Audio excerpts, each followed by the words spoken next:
ఖమ్మం జిల్లా కల్లూరు మండలం చండ్రుపట్ల అంగన్వాడీ కేంద్రంలో పోషణ పక్షం కార్యక్రమం ఘనంగా నిర్వహించారు। ఈ కార్యక్రమంలో సిడిపిఓ నిర్మలా జ్యోతి పాల్గొని గర్భిణీ స్త్రీలకు బాలింతలకు పౌష్టిక విలువలతో కూడిన ఆహారం తినాలని సూచించారు। అంగన్వాడీ కేంద్రంలో ఇచ్చే ఆరోగ్య లక్ష్మి భోజనం క్రమం తప్పకుండా తల్లులు పిల్లలు తీసుకోవాలని సూచించారు। బాల్య వివాహాలు జరగకుండా చూడాలని అన్నారు। ఈ కార్యక్రమంలో sector supervisor Sujatha, anganwadi teacher Jyothi, Padma, Yashoda, Mangamani, Krishnaveni, Lakshmi, ఆయాలు, తల్లులు పిల్లలు పాల్గొన్నారు।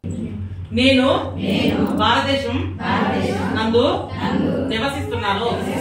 ప్రతి పల్లె, ప్రతి గ్రామం, ప్రతి పట్టణం, గుడినందు బడినందు పోషకాహార లోపం లేకుండా శక్తివంతులుగా ఉంటామని, పోషక విలువలు కలిగిన ఆహారం తీసుకుంటామని చండ్రుపట్ల గ్రామ పంచాయతీ పరిధిలోని ఏ బిడ్డ కూడా పోషణ లేకుండా శక్తివంతులుగా ఆరోగ్యవంతులుగా ఉంటామని ప్రతిజ్ఞ